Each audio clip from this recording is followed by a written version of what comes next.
Hey, hello again. Well, I'm down here on the Seattle waterfront on Lake Union, and I'm looking at Seattle Seaplanes. I've had my eye on this for a little while, wanting to try to make a painting of it. These seaplanes are kind of iconic for Seattle, and I like the old broken down, jumbled shape of this place. Going with an 11 by 14 inch bowl primed linen on Sintra. This is by Multimedia Artboard. It's a Clausen's 15 double oil primed linen. In my last video I tried this Rosemary red dot brush for the initial sketch, and I really enjoyed it. I'm going to try a different brush this time. This is also a new one for me. It's a Rosemary, also a red dot, pointed red, number 10. It's kind of got a big belly, so hopefully it'll hold a lot of turpentine and pigment, so I can do the initial sketch in one motion, kind of like a contour drawing. I know it's been a while since I uploaded a video. We lost our 13-year-old cat Jasper, and it hit me pretty hard. He was such a good friend, one of those once-in-a-lifetime pets. It kind of took the wind out of my sails for a while. We then had a big trip to France, where I did do a lot of plein air painting, and those videos will be coming out before too long. I'm using the red dot round brush for as long as I can to create a rough contour drawing. A contour drawing is created with a continuous line if possible. This red dot brush carries so much turpentine and paint that I start using it to do the turpentine wash as well. In my painting process, I like to cover the white surface with a light, diluted, transparent layer that I can then work into. I use either Gamsol or turpentine. Next I take a paper towel and then a clean brush to wipe away the lightest lights, suggesting a high key value pattern. I'm not trying to achieve my darkest darks at this point. I'm just trying to develop the composition with simple light and dark shapes and a pleasing pattern. Alright, there's the turpentine wash and the initial composition in. This Clausen's 15 is a little rough to get any kind of detail. I think I'll need to mix up quite a bit of paint to get it to cover well. What I'm going to do is focus on the little airplane and these two buildings, and then let the rest of it be pretty abstract. Maybe a little more detail on this little dock that's jutting out as well, but otherwise it's much too busy a composition to try to get too detailed. So now I'll mix up some colors to match what I'm seeing in the scene. Try to keep it to just a few colors, lots of grays and browns in the scene. And then I'll just bend those colors that I mix with a little bit of pure color where I need to. I'm standing in some sunlight, so it's pretty easy to judge color. I can get some sun on my knife and hold it against what I'm seeing in the scene. Okay, I've got my colors mixed up. Blue of the sky, a little lighter version of that for down closer to the horizon. I can also use that for some of the lighter spots in the foreground. And I'll use those same colors for the sky reflected in the water. Got the dock. Darkest colors in the scene are the shadows in the dock and the shadows in the building. Some lighter where the sun's hitting the dock and the lighter portions of the building. Some colors for the sign. I think I'll just use this darker blue, maybe add just a touch more ultramarine for the body of the plane. Some of this yellow for the signs where the sun's hitting it, and this lightest light for the white painted pieces of boat and the airplane wings and the signage, whatnot. And then I can just mix up other colors on the fly as I need to. Okay, I'll start with this larger evergreen flat. Hopefully there's not too much glare on the panel. This is a long flat Rosemary Evergreen number 7. I'm going to start with the light sky down near the horizon.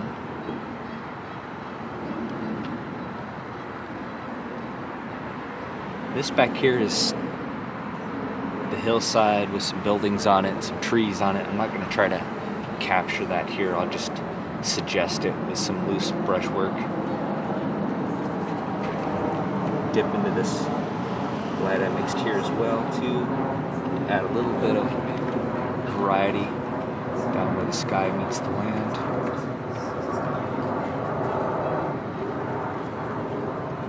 It's mid-March, beautiful spring day. Almost 60 degrees here. It's been a while since it's been 60 degrees here in Seattle.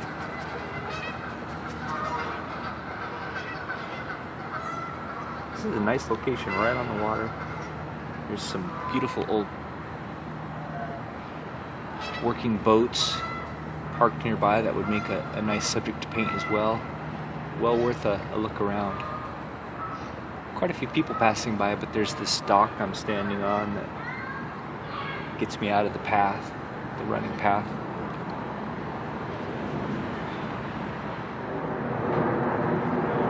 So there are, in the actual scene, there are masts right here in front of the building. I moved those over here. I can see that my color that I mixed matches the values of the wash pretty well so far, which is good in this initial stage. As I go darker, I'll definitely want the finished painting to be darker than this wash. Just painting thinly, kind of leaving the wash visible. Under the thin layer of paint, I can thicken up later if I need to. This is also hillside covered with houses and buildings. I'm just going to leave it pretty abstract. Go ahead and use this same brush and the same color for the light of the sky reflected in the water. The waves are kind of coming in. I tried to show it a little bit in the wash. The waves are almost flat up here by the dock.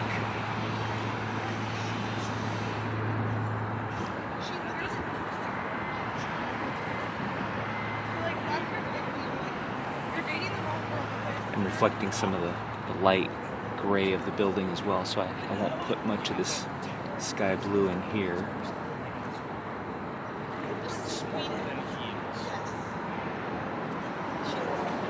And then as the waves come closer, they're bigger and they're coming down and curving.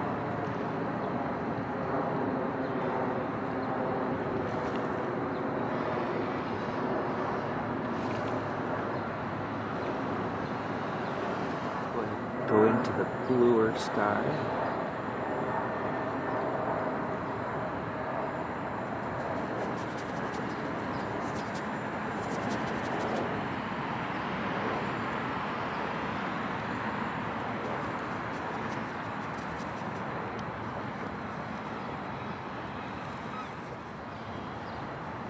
Trying to keep it thin. I can thicken it up later in the studio easier than I can thin it down, so keeping it thin helps me to maintain real soft edges at this stage too.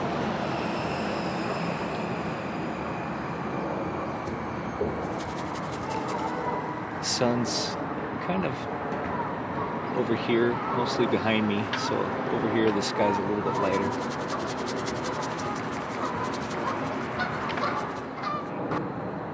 Alright, I didn't mix up color for the trees. I'm just going to use some of these browns I mixed up for the dock and lighten them slightly with the sky color to suggest some of the trees in the distance.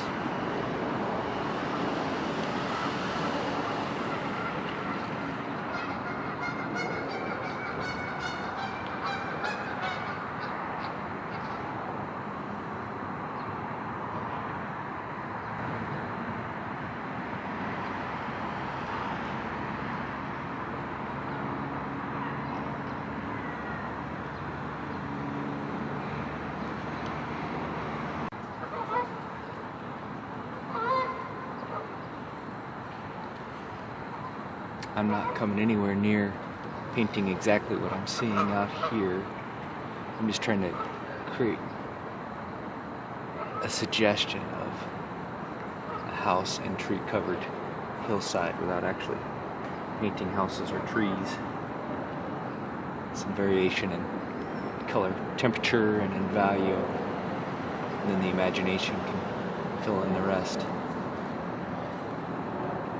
This tree is not here in the scene, it's over to the side, but I kind of want to include it, add some complexity to stop the eye from following the sign right off the edge of the panel. May or may not work, I can always fix it later. Then I want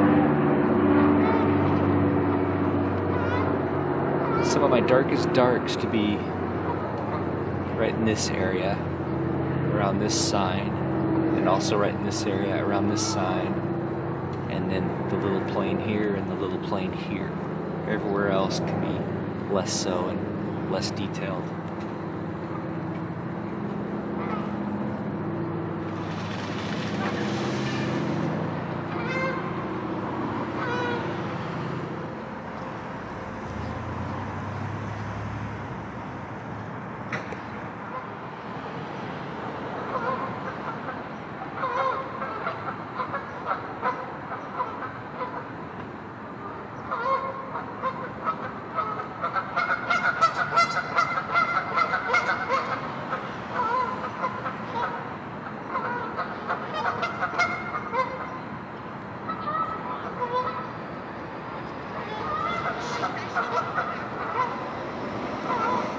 Alright, now I'll go with a little small Evergreen long flat. It's a 0, and paint in some of the finer detailed signs and the airplanes.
Well, here's where it ended up.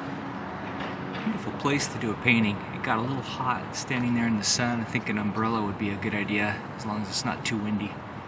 I'll take it back to the studio, see if there's something here I can clean up and put out on my website. As always, thanks so much for joining me. If you like these videos, please like and subscribe, and I'll see you in the next one.